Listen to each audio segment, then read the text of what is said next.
শিলচর আঞ্চলিক সংবাদ পড়ছি মৌসুমী ধর।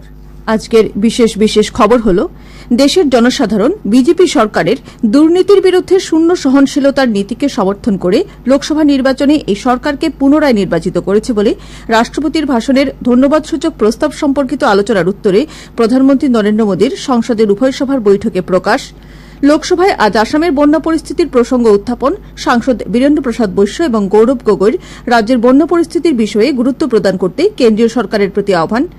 রাজ্যের বেশ কয়েকটি জেলায় বন্যা পরিস্থিতির জটিল রূপ ধারণ, 20টি জেলায় 6 লক্ষেরও অধিক লোক বন্যার কবলে। বরাক উপত্যকার সবকটি নদীর জলস্তর বৃদ্ধি। উদারবন্দ বিধানসভা এলাকার চৈলতাকান্দিতে একটি বাসগৃহের দেয়াল ধসে পড়ায় 6 মাসের একটি শিশুসহ এক ব্যক্তির মৃত্যু এবং বন্যা পরিস্থিতির পরিপ্রেক্ষিতে আসাম উচ্চতর মাধ্যমিক শিক্ষা পরিষদের আগামীকাল থেকে আরম্ভ হওয়া রাজ্য মুক্ত বিশ্ববিদ্যালয়ের উচ্চতর মাধ্যমিক পর্যায়ের পরীক্ষা স্থগিত। এবারে বিস্তারিত খবর। প্রধানমন্ত্রী নরেন্দ্র মোদী সংসদের উভয় সভার যৌথ বৈঠকে রাষ্ট্রপতি প্রদত্ত ভাষণের প্রতি ধন্যবাদসূচক প্রস্তাব সম্পর্কিত আলোচনার উত্তর দেন। তার সরকার প্রথম নীতিতে পরিচালিত একমাত্র দেশ বলে উল্লেখ করে শ্রী মোদী বলেন যে দেশের জনসাধারণ বিজেপি সরকারের দুর্নীতির বিরুদ্ধে শূন্য সহনশীলতার নীতিকে সমর্থন করে লোকসভা নির্বাচনে এই সরকারকে পুনরায় নির্বাচিত করেছে। প্রধানমন্ত্রী আগামীকাল রাজ্যসভাকে সম্বোধন করবেন। এদিকে লোকসভায় ধন্যবাদসূচক প্রস্তাব সম্পর্কিত আলোচনায় অংশ নিয়ে সমাজবাদী পার্টির অখিলেশ যাদব আজ বলেন যে বর্তমান সরকারের নিরঙ্কুশ সংখ্যাগরিষ্ঠতা নেই এবং আইএনডিএ মিত্র জোটের জন্য এটি বিজয় স্বরূপ। জোরহাটের কংগ্রেসের সাংসদ গৌরব গগৈ রাজ্যের বন্যা পরিস্থিতির কথা উল্লেখ করে কেন্দ্রীয় সরকারকে এনডিআরএফ বাহিনীর সহায়তা প্রদান করার আহ্বান জানান।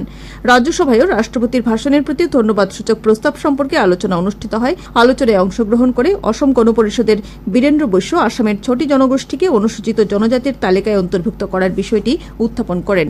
সেই সঙ্গে তিনি বন্যা ও ভূমিধসকে জাতীয় সমস্যা হিসেবে ঘোষণা করার দাবি জানান। রাজ্যে অবৈধ অনুপ্রবেশকারীর বিষয় নিয়ে মন্তব্য করে তিনি রাজ্যের স্থানীয় জনসাধারণের পরিচয় সুরক্ষিত করার জন্য পদক্ষেপ গ্রহণের আবশ্যকতার উপর গুরুত্ব আরোপ করেন। প্রধানমন্ত্রী নরেন্দ্র মোদী এনডিএ সংসদের নিয়ম মেনে চলার, সংসদীয় সিদ্ধান্ত বজায় রাখার এবং ভালো ব্যবহার প্রদর্শন করার আহ্বান জানিয়েছেন। নতুন সরকার গঠন হবার পর এনডিএর সংসদীয় দলের প্রথম বৈঠকে সম্বোধন করে শ্রী মোদী একথা জানান। বৈঠকের শেষে সাংবাদিকদের সঙ্গে কথাবার্তা বলার সময় সংসদীয় পরিক্রমা মন্ত্রী কিরেন রিজিজু বলেন যে প্রধানমন্ত্রী এনডিএর সব সাংসদদের ভালো ব্যবহার প্রদর্শন করতে বলেছেন। শ্রী রিজিজু বলেন যে বৈঠকে প্রধানমন্ত্রী দল নির্বিশেষে প্রত্যেক সাংসদকে দেশের সেবার জন্য নির্বাচিত করা হয়েছে এবং দেশের সেবাই তাদের সবথেকে বড় দায়িত্ব বলে মন্তব্য করেছেন। সেই সঙ্গে প্রধানমন্ত্রী জল, পরিবেশ এবং সামাজিক ক্ষেত্রের মতো নিজ নিজ আগ্রহের বিষয়ে বিশেষ দক্ষতা আহরণ করতে সাংসদদের উৎসাহিত করেন। শ্রী মোদী প্রত্যেক সাংসদকে তাদের পরিবারের সদস্যদের প্রধানমন্ত্রীর সংগ্রহালয় পরিদর্শন করানোর আহ্বান জানান। এর পূর্বে এনডিএর নেতা তথা সদস্যরা শ্রী মোদীকে একটানা তৃতীয়বারের মতো প্রধানমন্ত্রী হিসেবে কার্যভার গ্রহণের জন্য সম্বর্ধনা জ্ঞাপন করেন। রাজ্যে গত কয়েকদিনের ভারী বৃষ্টিপাতের ফলে বন্যা পরিস্থিতি শোচনীয় হয়ে পড়েছে। এবারের বন্যায় রাজ্যের 20টি জেলায় 6,40,000-এরও বেশি লোক ক্ষতিগ্রস্ত হয়েছেন। গত 24 ঘণ্টায় ধেমাজি এবং তিনসুকিয়া জেলায় 2 জনের মৃত্যু হওয়ায় এবারের বন্যায় মৃতের সংখ্যা বৃদ্ধি পেয়ে 36 হয়েছে। অন্যদিকে গোলাঘাট জেলার 1 জন লোক সন্ধানহীন রয়েছেন। আকাশবাণীর সংবাদদাতা জানিয়েছেন যে গত কয়েকদিন ভারী বৃষ্টিপাত ও অরুণাচল প্রদেশের লোয়ার সুবনশিরি ড্যাম থেকে অতিরিক্ত জল ছাড়ায় রাজ্যের বন্যা পরিস্থিতি জটিল রূপ ধারণ করেছে। বায়ুসেনা জওয়ানরা ডিব্রুগড় জেলার হাতিয়ালি চর এলাকা থেকে 13 জন মৎস্যজীবীকে উদ্ধার করেছে। এদিকে মুখ্যমন্ত্রী ড হিমন্ত বিশ্ব শর্মা বন্যা পরিস্থিতি খতিয়ে দেখতে আজ গোলাঘাট জেলায় উপস্থিত হয়েছেন। মুখ্যমন্ত্রী বোকাখাতের বন্যা প্লাবিত অঞ্চলসমূহ পরিদর্শন করে ক্ষতিগ্রস্ত লোকেদের সাহায্য সুনিশ্চিত করার ক্ষেত্রে সরকার কাজ করে যাচ্ছে বলে মন্তব্য করেন। মন্ত্রী কেশব মহন্ত আজ কলিয়াবরের বন্যা পরিস্থিতি পর্যালোচনা করার উদ্দেশ্যে এক জরুরি বৈঠকে মিলিত হন। জোরহাটে ব্রহ্মপুত্র বিপদসীমা অতিক্রম করেছে। শিবসাগর জেলায়ও প্রায় সবকটি নদীর জলস্তর বৃদ্ধি পাচ্ছে। জেলা প্রশাসনসমূহ যুদ্ধকালীন তৎপরতায় উদ্ধার অভিযান অব্যাহত রেখেছে। এনডিআরএফ এবং এসডিআরএফ বন্যাপ্লাবিত অঞ্চলগুলি থেকে মহিলা ও শিশুদের নিরাপদ স্থানে নিয়ে যাওয়ার ব্যবস্থা করেছে। এদিকে অরুণাচল প্রদেশে গত কয়েকদিনের ভারী বৃষ্টিপাতের ফলে জনজীবন ব্যাহত হয়ে পড়েছে। বিভিন্ন স্থানে ভূমিধসের ফলে যোগাযোগ ব্যবস্থা বিচ্ছিন্ন হয়ে পড়েছে। আপার সিয়াং জেলার পাশিঘাট ইয়াংকিয়াং সড়কে ধস পড়ার ফলে গত 30 জুন থেকে ওই সড়ক সম্পূর্ণ যোগাযোগ বিচ্ছিন্ন রয়েছে। আকাশবাণী শিলচর কেন্দ্রের আঞ্চলিক সংবাদ এখন থেকে আমাদের ইউটিউব চ্যানেল এআইআর নিউজ শিলচরের মাধ্যমেও শোনা যাচ্ছে। এছাড়া আমাদের Facebook page all India radio news শিলচরের মাধ্যমেও এই সংবাদ শোনা যাবে। খবর শুনছেন আকাশবাণী শিলচর কেন্দ্র থেকে। বরাক উপত্যকার 3 জেলায় অবিরাম বৃষ্টিপাতের ফলে সবকটি নদীর জলস্তর বৃদ্ধি পাচ্ছে। অন্নপূর্ণা ঘাটে আজ সন্ধ্যা 7টায় বরাক নদীর জল বিপদসূচক চিহ্নের 1 সেন্টিমিটার নিচে প্রবাহিত হচ্ছে। এখানে নদীর বিপদসূচক চিহ্ন হচ্ছে 19.83 মিটার। কেন্দ্রীয় জল আয়োগ সূত্রে জানানো হয়েছে যে সন্ধ্যা 6টায় মাটিজুড়িতে কাটাখাল নদী বিপদসূচক চিহ্নের 1 মিটার 23 সেন্টিমিটার ওপরে প্রবাহিত হচ্ছে। এখানে নদীর বিপদসূচক চিহ্ন হচ্ছে 20.27 মিটার। করিমগঞ্জে কুশিয়ারা নদী বিপদসূচক চিহ্নের 97 সেন্টিমিটার ওপরে প্রবাহিত হচ্ছে। এখানে নদীর বিপদসূচক চিহ্ন হচ্ছে 14.94 মিটার। ঘাড়মোড়ায় ধলেশ্বরী নদী বিপদসূচক চিহ্নের 3 মিটার 19 সেন্টিমিটার ওপরে প্রবাহিত হচ্ছে। এখানে নদীর বিপদসূচক চিহ্ন হচ্ছে 28.05 মিটার। গত কয়েকদিন থেকে ধারাবাহিক বৃষ্টিপাতের ফলে কাছাড় জেলার উধারবন্দ বিধানসভা এলাকার চৈতাকান্দিতে আজ ভোরে একটি বাসগৃহের দেয়াল ধসে পড়ায় একটি 6 মাসের শিশু ও তার পিতার মৃত্যু হয়েছে। আকাশবাণীর হাইলাকান্দি সংবাদদাতা জানিয়েছেন যে আজ ভোরে চৈতাকান্দি এলাকায় একটি বাসগৃহের দেয়াল ধসে পড়ায় ওই ঘরে বসবাসরত শিশু ও মহিলা সহ 9 জনের পরিবারের সব সদস্য মাটির নিচে চাপা পড়ে। এই ঘটনায় 6 মাসের শিশু আসিফ উদ্দিন ও তার পিতা আজির উদ্দিনের ঘটনাস্থলে মৃত্যু হয় এবং পরিবারের অন্যান্য সদস্যরা আহত হন। স্থানীয় লোকেরা পরিবারের অন্যান্য সদস্যদের উদ্ধার করতে সক্ষম হয়। পুলিশ ঘটনাস্থলে উপস্থিত হয়ে মৃতদেহ উদ্ধার করে মরণোত্তর পরীক্ষার জন্য শিলচর মেডিকেল কলেজে প্রেরণ করেছে। রাজ্যের বেশ কয়েকটি জেলা বন্যার কবলে পড়ায় পরিপ্রেক্ষিতে আসাম উচ্চতর মাধ্যমিক শিক্ষা পরিষদ আগামীকাল থেকে অনুষ্ঠেয় রাজ্য মুক্ত বিদ্যালয়ের উচ্চতর মাধ্যমিক পর্যায়ের পরীক্ষা স্থগিত রেখেছে। পরিষদের সচিবের পক্ষ থেকে জারি করা এক নির্দেশে বলা হয়েছে যে বন্যা পরিস্থিতি উন্নত হওয়ার পর নতুন করে পরীক্ষা অনুষ্ঠিত করা হবে। হাইলাকান্দি জেলা আয়ুক্ত নিশার খিবারে গৌতম জেলার সব নদীতে জলস্তর বৃদ্ধি পাওয়ার সম্ভাব্য বন্যা মোকাবেলায় জরুরি বিভাগগুলোকে তাদের আগাম প্রস্তুতি নিয়ে রাখতে নির্দেশ দিয়েছেন।